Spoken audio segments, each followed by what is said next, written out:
This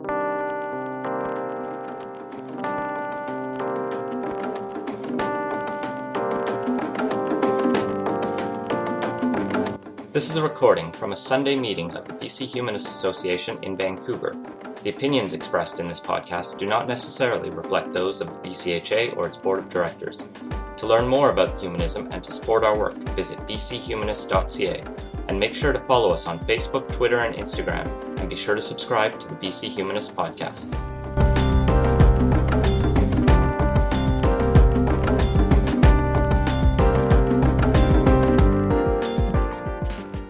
I want to talk today about the urgency of humanism, and I want to put humanism also in context with its history, because I think a lot of people forget or just aren't aware of the long and rich tradition that is secular humanism. I want to talk a bit about my own story today, and I really want to emphasize where the humanist organizations of the world, the most effective ones and the most prominent ones, are and what they're up to. It's definitely a time of uncertainty, with old political threats being made new again. Open bigotry and violence are on display across the world. And so humanism, with our values of reason, compassion, democracy, and peace, are more urgent and valuable than ever. But we do need to understand what we're talking about.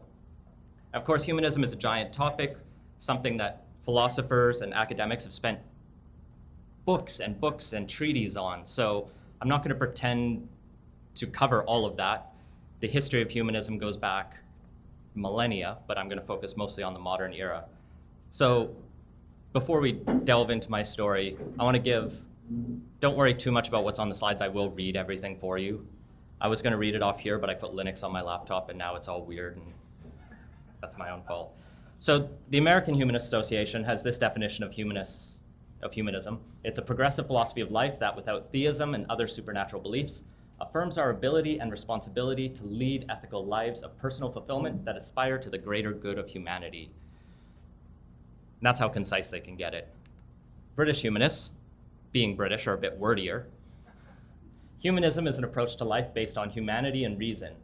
Humanists recognize moral values are properly found on human nature and experience alone, and that the aims of morality should be human welfare, happiness, and fulfillment. Our decisions are based on the available evidence and our assessment of the outcomes of our actions, not any dogma or sacred text.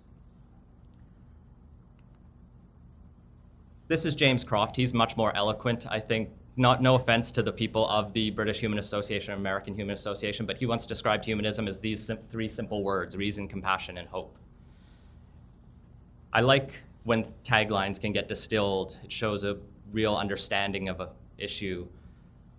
When he talks about reason, he's talking about science, he's talking about evidence, he's talking about logic and those things that we value a lot here.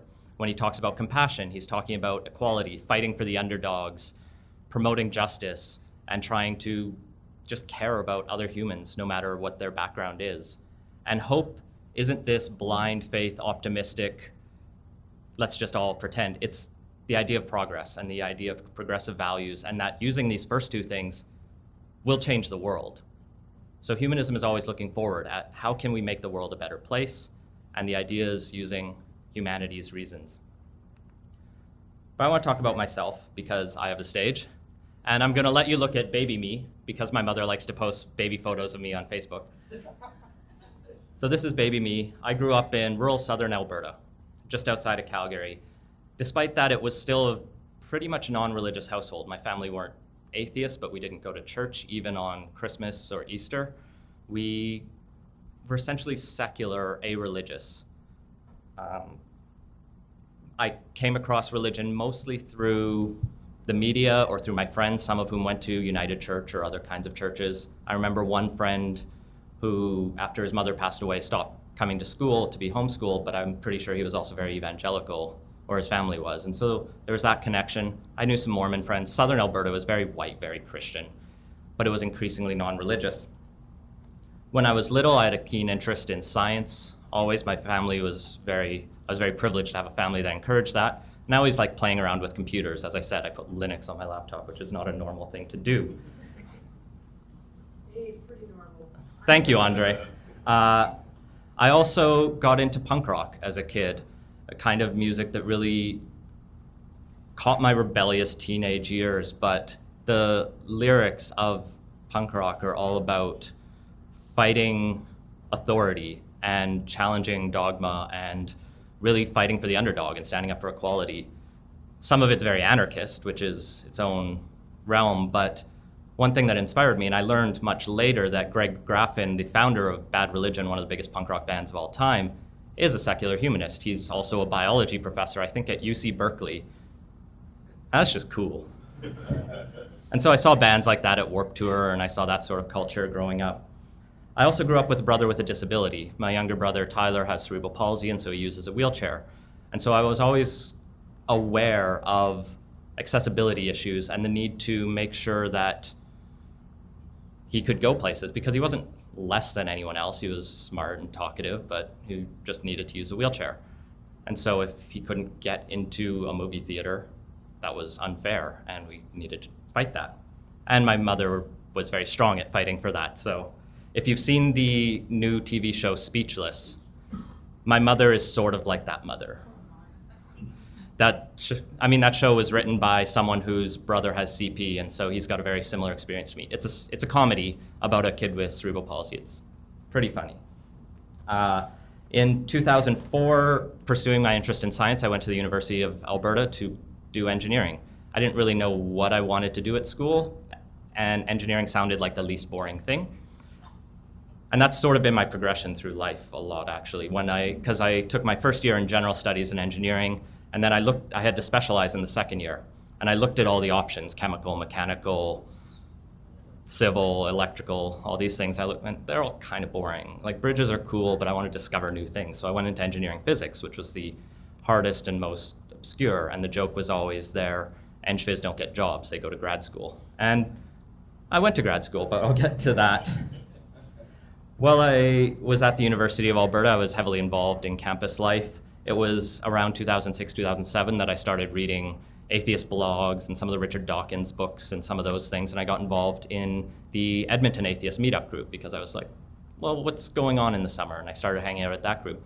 And I met a number of other students there, and we got together and said, why don't we have a group for us on campus?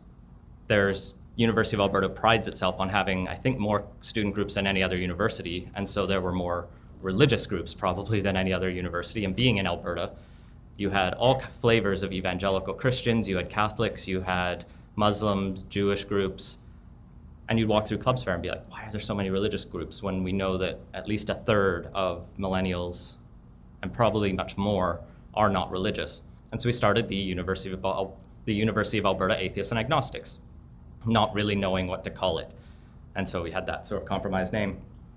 But our goal was to create a welcoming, or you could even call it a safe space for atheists, a place where we could get together and really encourage people to question religion and question the dogma. University is a great time to sort of question the things you're brought up with. And at the U of A, there was a lot of kids who came from rural Alberta, rural Saskatchewan, where their family was religious, and they were first starting to question those things.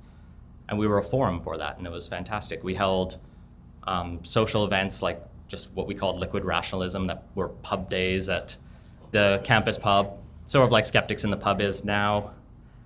We held debates with the Christian club because they loved having a foil. It brought more people out to those. And we held a lot of lectures or showed videos of nature documentaries and those kind of things. In 2009, I moved to Vancouver after having visited here once on a conference and just falling in love with the city. I really wanted to come here especially because I was kind of getting tired with the politics in Alberta. It was very libertarian, very right-wing, and I didn't feel as at home there. I guess it's shifted a little now, but I really loved Vancouver, the weather, the beauty of the city. I know it rains a lot here, but when you stand outside in Edmonton at -40 waiting for a bus in a blizzard, rain doesn't matter. So I came to Vancouver. I got accepted to SFU to do my graduate studies in physics, like I said. I ended up switching professors, but I did get my master's in physics there, playing with lasers, and that's a different topic that I think I have a talk online from a Café Sci on. While I was at SFU, I got involved in the SFU Skeptics, which was basically like the U of A Atheists and Agnostics. It was a campus group for secular, non-religious, questioning, science-based humanists. and the SFU skeptics said they included humanism. And I started coming to these meetings here because I was looking for community. And as I sort of got more involved in the events here, I ran for the board. I got elected to the board because if you show up, you can get elected to the board, as we all know. I became secretary and then president, and then we saw the expansion and we saw growth in this, and we decided that was the time where we could hire our first executive director, and I applied for that and was honored to be the first executive director of this organization, one of the few people paid to be an atheist in the country. I can count them on one hand or less, maybe one finger. And throughout this time, from when I started reading about the new atheism until even today, I've been learning more and more about humanism and the history of this movement, of this idea, and really putting it in context of how those values I talked about growing up, I didn't just throw those stories in there for fun. They match my values, those ideas of promoting equality, of science, of reason, of just making a better world. Environmentalism and social justice, this is what humanism is. So that's why I'm not a philosopher of humanism, I'm not an expert on it. I like to think I can speak to it being a staffer of a humanist organization who's been involved in a while.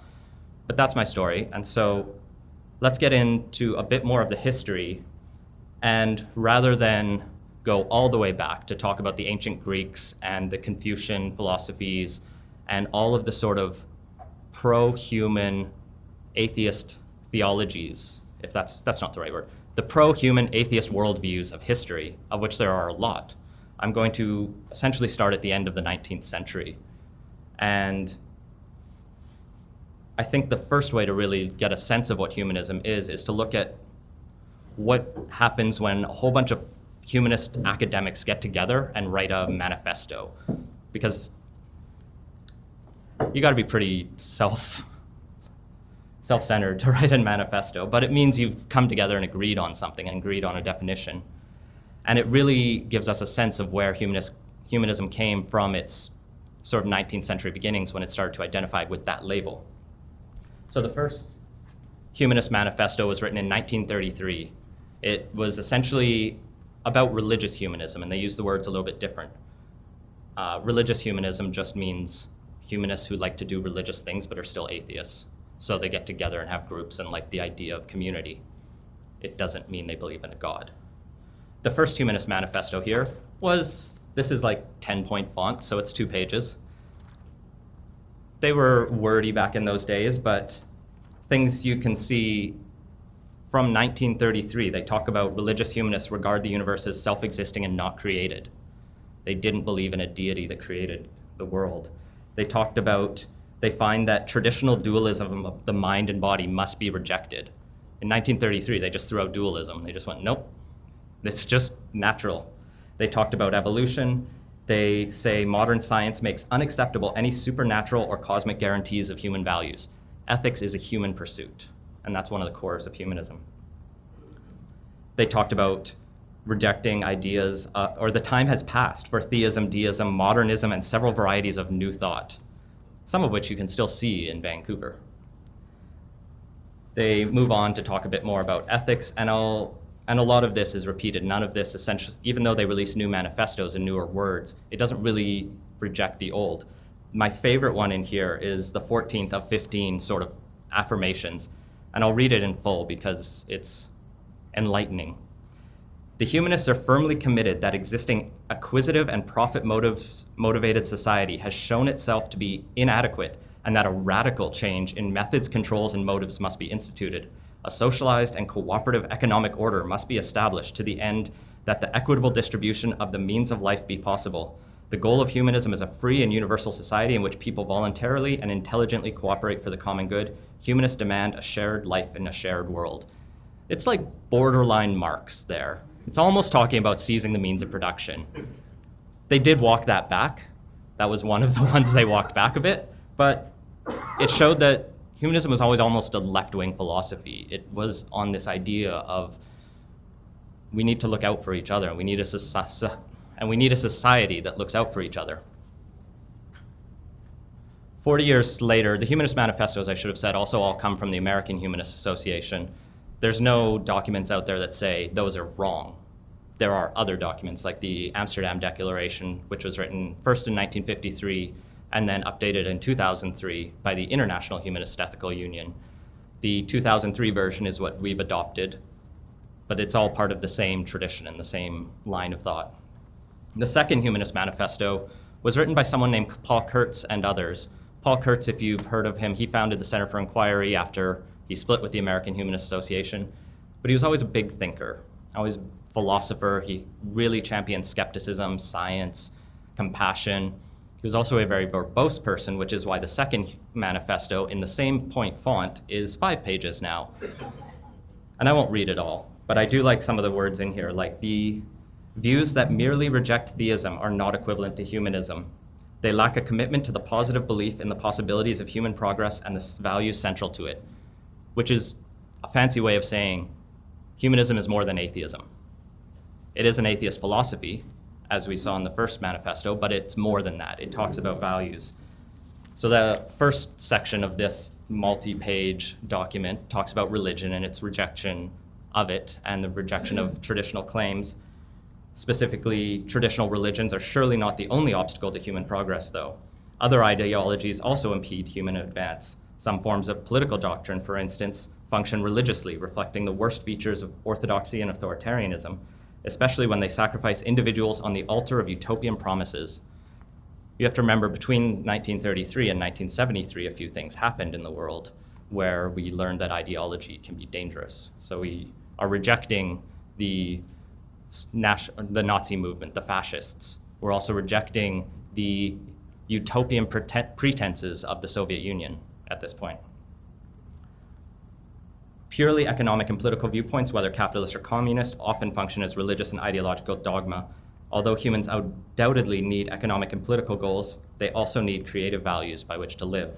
And so it moves into ethics, where it talks about, again, deriving human ethics from human experience and not from orthodoxy, but it also, and from reason. But it also says reason should be balanced with compassion and empathy and the whole person fulfilled. It talks about the maximum individual autonomy consonant with social responsibility, and that phrase or variation of it is in almost all of the recent humanist manifestos. Individual liberty and social responsibility. We are not libertarians. The sixth one here is where, in the individual section, is where this document, the Second Humanist Manifesto, really starts to get into issues. It talks about, in areas of sexuality, we believe intolerant attitudes, often cultivated by orthodox religions and puritanical cultures, unduly repress sexual conduct. It advocates for the right to birth control, abortion, and divorce. And it talks about basically anything that's consensual is good, and humanists support it. If two adults, loving, do something consensual and it doesn't harm anyone else, let them be. Let's get rid of anti-gay laws, let's get rid of anti-trans laws, let's get rid of sodomy laws.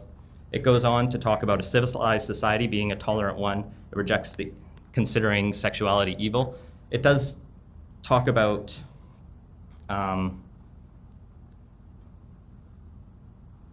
moral education also being very important. It goes into democracy, and democracy becomes a much bigger value here.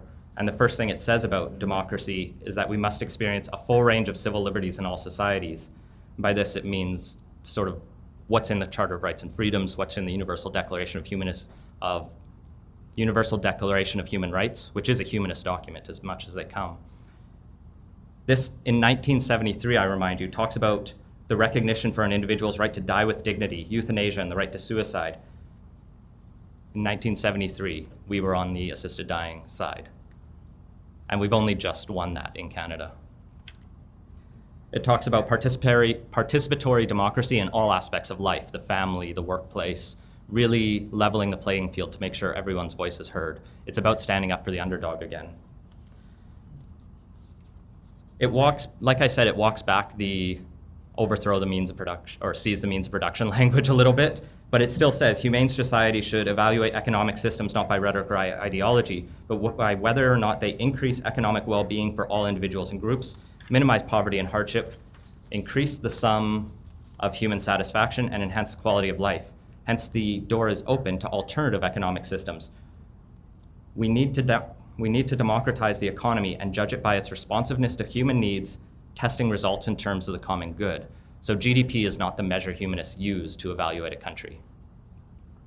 That's not to say we still stand by the, we need a communist overthrow. It generally supports in my view, a more equitable distribution.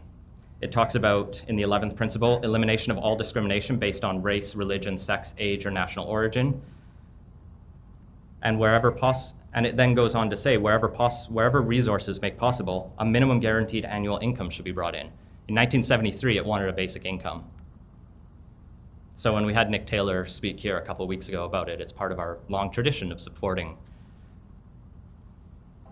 that cause. We are concerned for the welfare of the aged, the infirm, the disadvantaged, and also for the outcasts. And here the language reflects the times, the mentally retarded, abandoned, or abused children, the handicapped, prisoners, or addicts. For all who are neglected or ignored by society.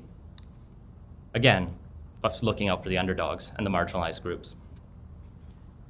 It goes on to say again, in all of these, they also talk up universal education. We deplore racial, religious, ethnic, or class antagonisms. Although we believe in cultural diversity and encourage racial and ethnic pride, we reject separations which promote alienations and set groups of people against each other. We envision an integrated community where people have maximum opportunity for free and voluntary association. In my view, that's what multiculturalism is at its best, where people can be proud to be Black, can be proud to be African, they can be proud to be Russian, but they still come together in the community and share common values. We are also critical of sexism or sexual chauvinism, both male and female, and we believe in equal rights for both women and men to fulfill their unique careers and potentials as they see fit, free from invidious discrimination, which is a nice word. It's in the world community section that the 1973 one starts to get into the New World Order territory. It talks about moving toward a world community in which all sectors of humanity, of the human family, can fully participate. But then it says, thus we look to the development of a system of a world law and world order based upon transnational federal government. It wanted a much stronger UN. And you have to remember at this time it was the height of the Cold War. It saw nationalistic divisions threatening the world. And the humanist response was to say, let's get together and talk. Let's have a stronger transnational democracy, not like the League of Nations, maybe even stronger than the UN, maybe even something like the European Union, but on a global scale, where countries have a voice and people, the citizens, have a voice in the way the world is governed, as a way to prevent global war and as a way to promote peace, because peace is always in here.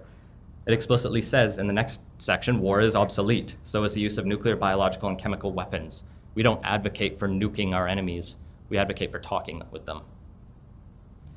And then it goes on to talk about the world community engaging in cooperative planning concerning the use of rapidly depleting resources, looking at the world as a single ecosystem. Environmentalism starts to come in, still looking at global politics from a lookout for the world poor. It talks about trying to eliminate world poverty.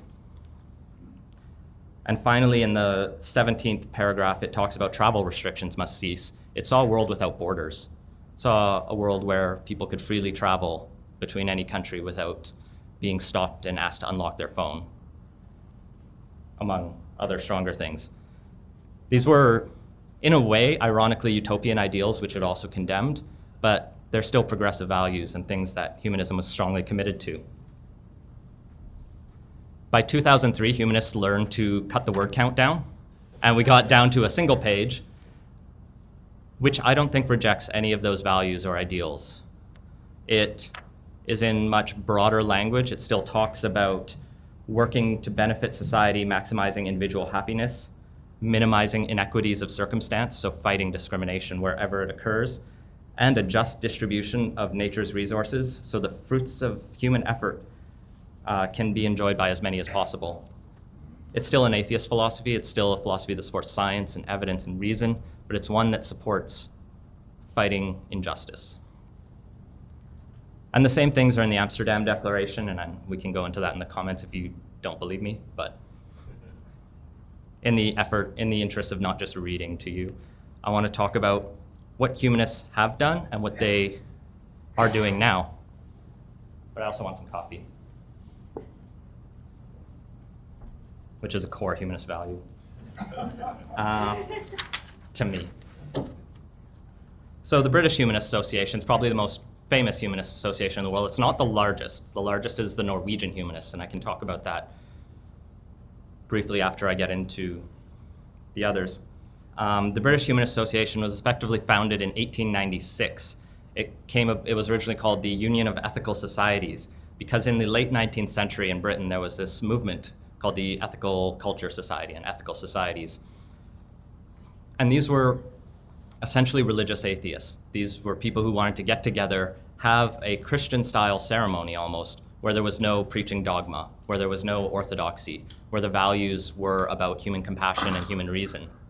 This dates back to the French Revolution, and I've talked here before about the cult of reason, which was actually a thing. And then that got replaced by the cult of the supreme being because Robespierre believed in a deistic God and thought atheism would ruin everything. But there was a weird cult of reason at a time in France. And I could make a bad joke about the French, but I won't. So ethical societies existed in Britain in the 19th century, and they sought to develop ethical values and social reform. They were trying to make the world a better place through involving people. Interestingly, they were more women in these organizations than men. Maybe it just represents the times. Maybe it was just a way that women saw they could get together. Maybe the men didn't like the idea of a churchy atheism.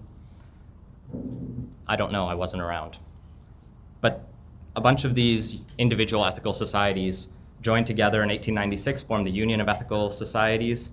There were 26 of them in 1905. By 1915, there were 70. Today, I think there are 4 or 5. There's a couple in the States. There are still some around the UK, but they largely identify as humanists now because the values are the same. The British Humanist Association, which I'll just say now, even though it wasn't always named that, it supported repealing the blasphemy laws in the UK in 1912. It worked for secular education, developing moral education. It joined the Peace Society before the Great War, which really called for no conscription and opposed military training in school. Once again, it was a pacifist, or not even necessarily a pacifist, but opposed to war and sought peaceful means.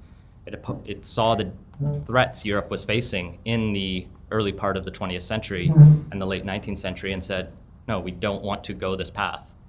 I like to think we were right. They continue to hold these sort of ethical worship, religious humanist style ceremonies, but those stopped being popular around the 1950s. I don't know why again, but it was around that time they had to reevaluate what they were doing, and they renamed themselves the British Humanist Association in 1967 after a few attempts to merge with some of the other similar like-minded groups like the Nationalist Association and the South Place Ethical Society, which they tried to merge with in the 50s and 60s. The South Place Ethical Society built Conway Hall, which is essentially a church and meeting center for humanists in central London. And then when I lived in the UK, I would go there often for talks or Sunday assembly. And it was just nice to have a place where on the wall or on the stage or above the stage, it said, "To thine own self be true." And there was just a feeling that no God has ever been in this place. Not that God ever existed, but this is our place.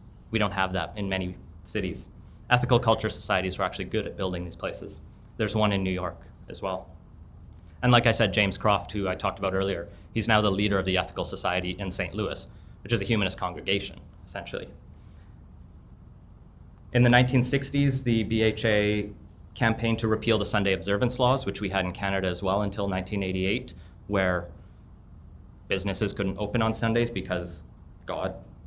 They sought to reform religion in schools, and they're still fighting that. They stood up for freedom of speech and supported eliminating world poverty and just generally pushing back against religious privilege. Any place that religion sought to impose itself on other peoples, we push back. We're not trying to kill religion. We're not anti-religious, we're anti-privilege. Or we're against inequality, so we push back against privilege. The BHA co-founded the Social Morality Council, which argued for assisted dying, abortion, and an open society, the sort of multicultural one I talked about again. They also built things like the Humanist House Association to provide accommodation for needy elderly humanists, They created an agnostics adoption society to fight for non-religious adoption rights, because a lot of orphanages were discriminatory against the non-religious. As you can imagine, they were run by churches. They founded a humanist counseling group to pioneer non-directive counseling. So there's a long tradition of humanism in psychology, which is related but a separate thing. So when you search the history of humanism, the word gets used a lot of times. There's also a humanist movement in the arts, which is sort of related but independent. Today, the British Humanist Association has about 40,000 members. They have an annual operating budget of about £500,000, which is a lot. It's less now after Brexit. They're all most humanists are pretty sad about Brexit falling apart. As I talked about the idea of human rights, they saw it as a good defender and a good bulwark. The BHA campaigns hard for LGBT equality. They fought hard for same-sex marriage bill that came through, and they also wanted to see that expanded to include humanist marriage, something we're fighting for as well here. They are pushing for equality and human rights, science and education, secularism, and they have a staff of about 10 people, most of whom are younger than me. I think their president, Andrew Copson's about 35, 36.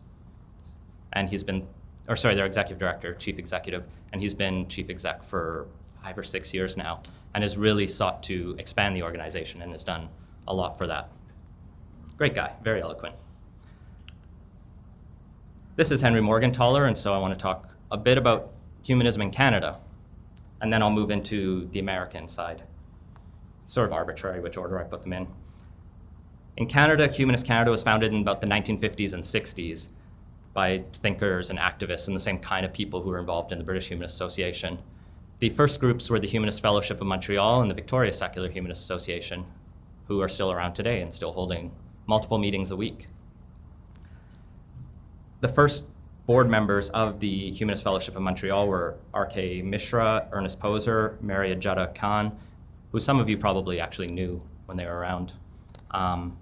Interestingly, on the early board of the Humanist Fellowship of Montreal, the Walrus in one article says Pierre Elliott Trudeau was a member and a director.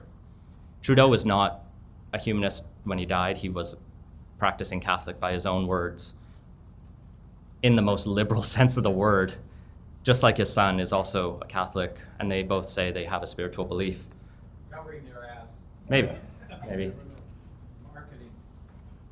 But there was a connection, and I don't know if there was a friendship between Henry Morgentaler and Pierre Elliott Trudeau, but when Trudeau became Prime Minister, when he moved to Ottawa to get involved in politics, he stepped down from the Humanist Fellowship of Montreal, and Henry Morgentaler took over, expanded it greatly, and sort of brought together activists from across the country to make Humanist Canada, and that's where it comes from. And that was formed in 1968. Henry Morgentaler being the first president. From there, Morgentaler basically spent his entire life until the day he died fighting for reproductive freedoms, fighting for women to have access to abortions. Pierre Elliott Trudeau brought in the first he was one of the first to liberalize abortion laws in Canada. He was one of the first to decriminalize homosexuality. Again, humanist values of standing up for freedom of choice and just getting out of the bedroom.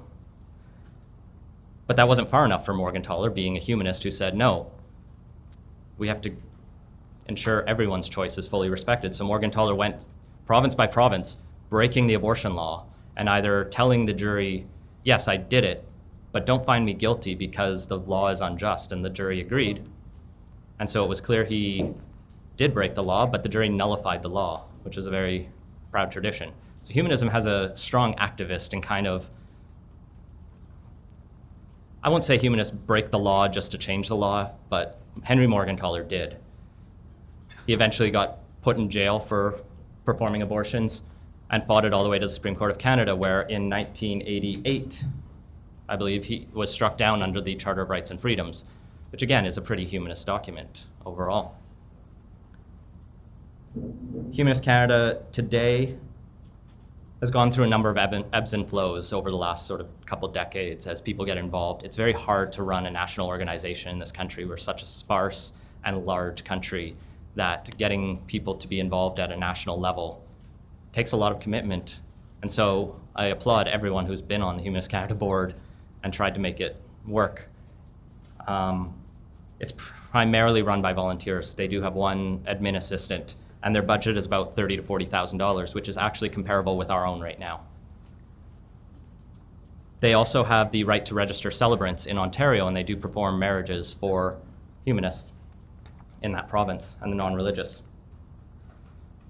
But I want to talk about the American Humanist Association a bit more in depth, because I think they're doing a lot of interesting things as well. They were founded in 1935, even though they wrote the manifesto in 1933. Excuse me.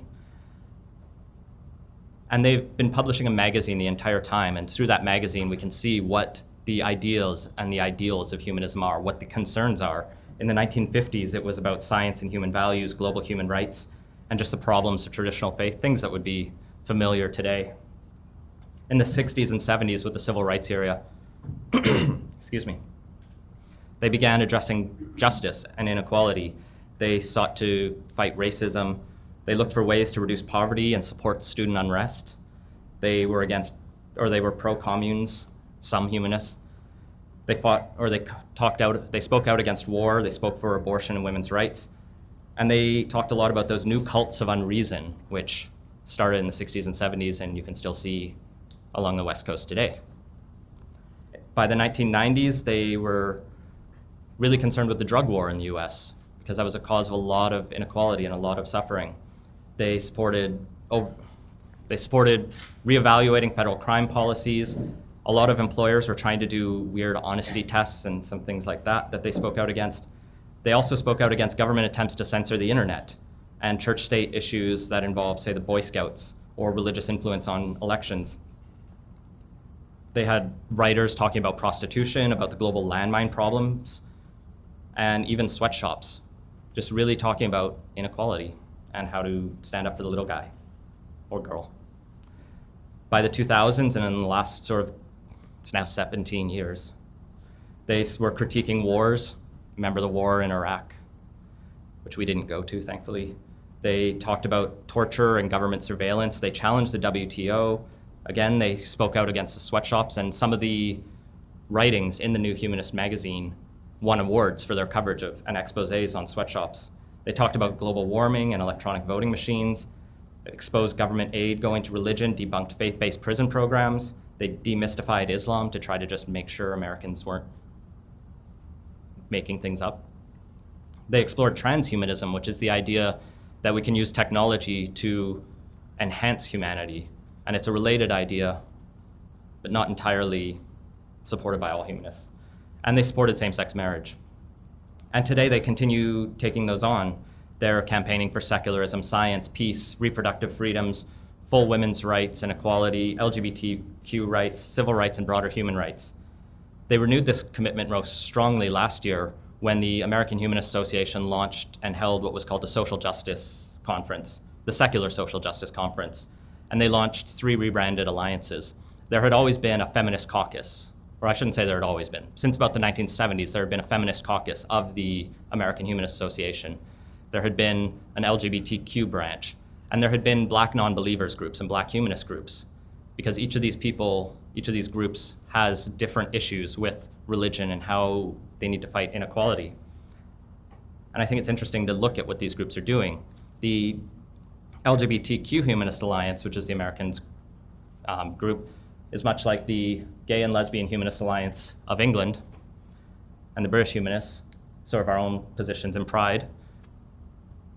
And they're talking about standing up for LGBTQ rights, so pushing back against these bathroom bills that are being passed, standing up for same-sex marriage, and just really looking to stand up for marginalized groups that are committing suicide at higher rates, that are persecuted by religious. They fought back against gay conversion therapies, which are sometimes state-funded. The Feminist Humanist Alliance is part of a sort of long historic connection of humanist groups around the world supporting the feminist movement, the idea that men and women are equal, that's all it means. Here's an International Humanist Ethical Union, which on International World Humanist Day a few days ago said, this is the symbol of The symbol of humanism is the happy human. That was actually made in 1953, I believe, and agreed by the world. It doesn't have a gender. It's definitely a feminist, though. There's the British Humanist Association, whose current president has spoken up against gendered toys. And here's the American Humanist Association, also celebrating International Women's Day.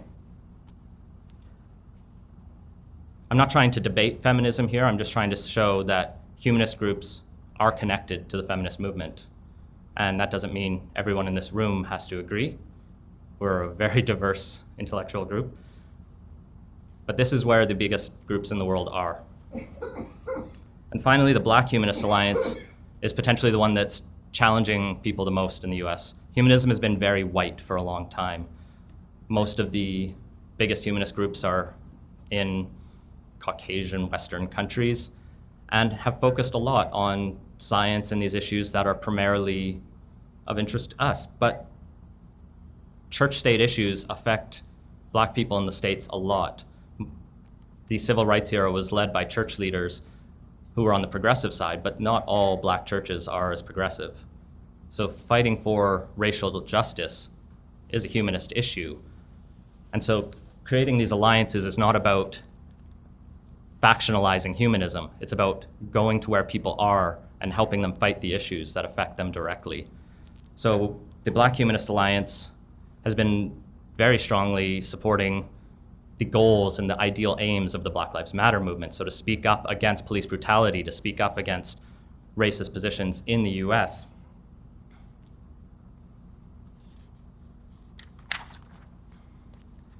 It's really looking to end racial injustice. And if you go to these three websites of these three alliances, they each connect to each other. They each highlight how important it is not to go off into our little corners like the Humanist Manifesto says, but to celebrate who we are, but also recognize the importance of helping each other. So the Black humanists talk about the importance of supporting feminist rights. They talk about the importance of supporting LGBTQ rights because Black gay people face different issues than white gay people. And it's not about factionalizing again. It's about being intersectional even. So this is Sincere Carabo. He was hired last year by the American Humanist Association as their social justice coordinator. And he's spoken about it as saying, in talking about humanism, he says separation of church and state is important, but so is addressing social, economic, and political deprivations that directly affect atheists within LGBTQIA, racial, and gender minority communities. A heightened sense of responsibility among those associated with the movement, atheism, which is broader, is reflected in the organized efforts that is secular social justice. So he said that in reference to the conference they held last year. He's highlighting atheism isn't enough.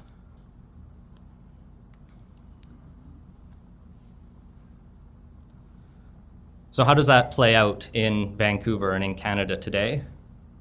There's a lot of issues of inequality. There's economic inequality. There's First Nations inequality, as highlighted by the Truth and Reconciliation Commission. The current government has promised to enact the 94 recommendations, and that's a good step, but we need to see those done, and we also need to recognize the harm religion has done to First Nations communities and support equality.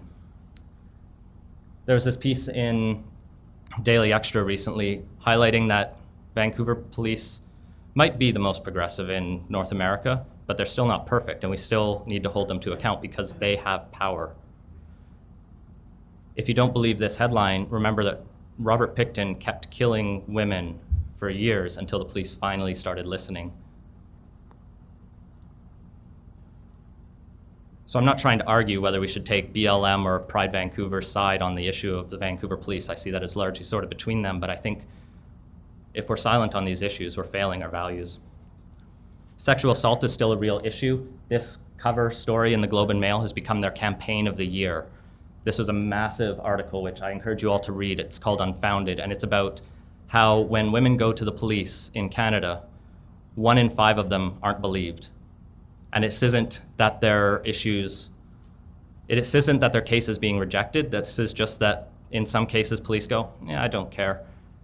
We've heard in the last couple weeks about 2 judges in Canada, one in Nova Scotia, who said you can still consent when you're drunk. And he dismissed a sexual assault case when a woman was passed out drunk in a cab.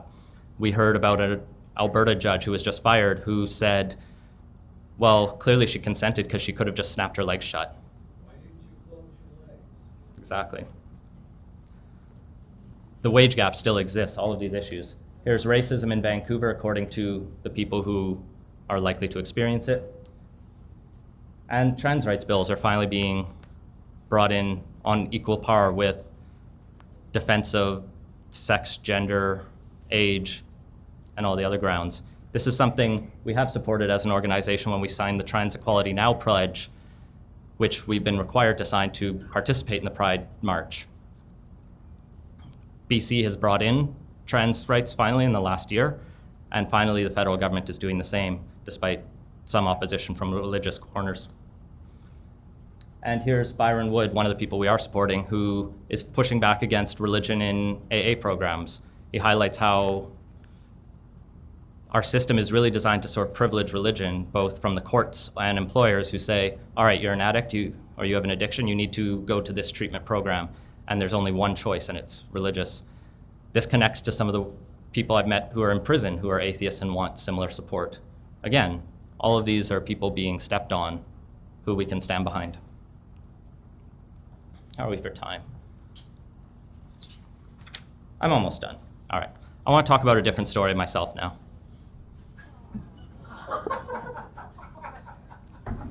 I want to talk about how I didn't necessarily have to be the person I am today. I didn't have to be humanist, but I could still be an atheist. I grew up in southern Alberta, like I said. I was a nerdy kid. I liked playing on the internet. I said I liked punk rock, but before I liked punk rock, I actually liked country music. In grade 9, I wrote an essay for social studies about who would you vote for, and I said I'd vote for the Reform Party because the West needs a voice. You can call these the naive things about a child, but it's the sort of culture of small towns, but for a few chances, perhaps I would have gone to the U of C instead and stayed at home and would have kept the same sort of circle of friends. And I would have developed very differently. I spent a lot of time online. I was a nerdy kid. I didn't have many girlfriends in school. One of the things online, and this is the embarrassing, this is mostly true, I'm not lying, but the alternate path I think is important. A lot of the things that are happening on the internet today are radicalizing young white men. I could have easily fallen down that path, perhaps if I didn't have a disabled brother, if I went to Calgary instead of Edmonton, if I didn't live by myself and have to challenge the sort of culture I grew up in. I could have spent time on internet forums trying to figure out how to pick up women, which I know people who've done. And that's a sort of start to falling down a rabbit hole, because from there you start to read partial statistics where you hear something, 50% of women are or 50% of domestic assault victims are men. And that's one stat that, out of context, you can start to build a case that, you know what, equality has been achieved for women, but what about the men? And then I could have also started to talk about, what about white people? It seems like all we're talking about is Black people and First Nations. Aren't they just lazy and corrupt? Look at how much corruption there is on First Nation bands. Never minding that we aren't funding their schools as much as we fund schools in the city of Vancouver. Never minding the residential school issue that we haven't addressed. Never minding children's scoops that existed until the 60s. I could have easily gone down this path, becoming more and more anti-feminist, essentially. I'd still be an atheist. I could talk about reason and how I was a hyper-rationalist, and you see this online. There is a segment of the atheist community online, especially on YouTube, where they don't promote humanist values. They talk in hyper-rational terms and reject equality.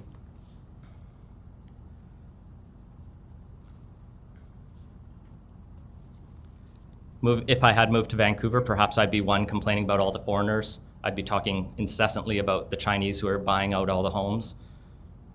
It's not to say there isn't a problem there, but if you focus solely on race, I wonder where you're.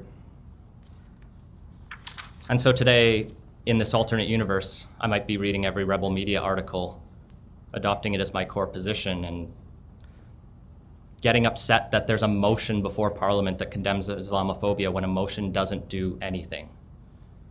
There was politics between the Liberals and Conservatives, and we can debate the word Islamophobia, but when they're talking about ending systemic racism and just condemning it.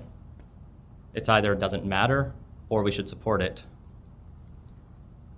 If I'd gone to the most extreme end, as I said, I went into engineering, I could have ended up like Mark Lepine, who was an atheist, and we need to own that. That the man who walked into École Polytechnique on December 6, 1989, and shot 14 women was a committed atheist, was an anti-feminist. I'm not saying, obviously, all atheists or all anti-feminists go this way. Hashtag not all anti-feminists.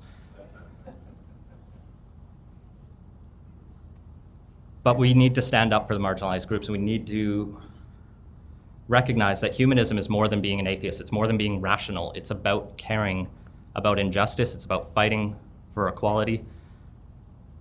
And it's not to say that if those aren't your issues, that you have to leave this room. You're, of course, welcome here. We accept everyone. But I also don't think we need to keep being tolerant of intolerance. We can speak up against racism and bigotry and not be afraid of being called out for it, and not being afraid of generating an outrage machine that calls you anti-PC. If you say a racist thing and I call you racist, or I say that's racist, that's all. That's just a dialogue and free speech. I want to close off, though, by reading from the end of the second Humanist Manifesto, because it's got a fantastic just summary. And you'll forgive me if this is a little bit long, but it's beautiful wording. The world cannot wait for reconciliation. Oh, and if you don't believe me, here are humanist groups around the world engaged in pride parades. From one or two of these photos aren't in pride parades, I think these two, but the rest are. The world cannot wait for a reconciliation of competing political or economic systems to solve its problems. These are times for men and women of goodwill to further the building of a peaceful and prosperous world. We urge the hierarchical loyalties and inflexible moral and religious ideologies to be transcended. We urge recognition of the common humanity of all people. We further urge the use of reason and compassion to produce the kind of world we want, a world in which peace, prosperity, freedom, and happiness are widely shared. Let us not abandon that vision in despair or cowardice.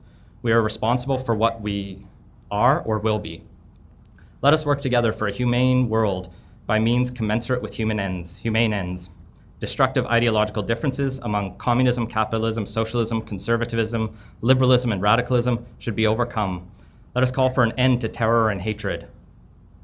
We will survive and prosper only in a world of shared humane values. We can initiate new directions for humankind. Ancient rivalries can be superseded by broad-based cooperative efforts. The commitment to tolerance, to understanding, and peaceful negotiation does not necessitate acquiescence to the status quo, nor the damming up of dynamic and revolutionary forces. The true revolution is occurring and can continue in countless nonviolent adjustments, but this entails the willingness to step forward onto new and expanding plateaus. At the present juncture of history, commitment to all humankind is the highest commitment of which we are capable. It transcends the narrow allegiances of church, state, party, class, or race in moving toward a vision of human potentiality. What more daring a goal for humankind than for each person to become, in ideals as well as practice, a citizen of a world community? It is a classical vision. Now we can give it a new vitality. Humanism, thus interpreted, is a moral force that has time on its side. We believe humankind has the potential, intelligence, goodwill, and cooperative skill to implement this commitment in the decades ahead. Thank you.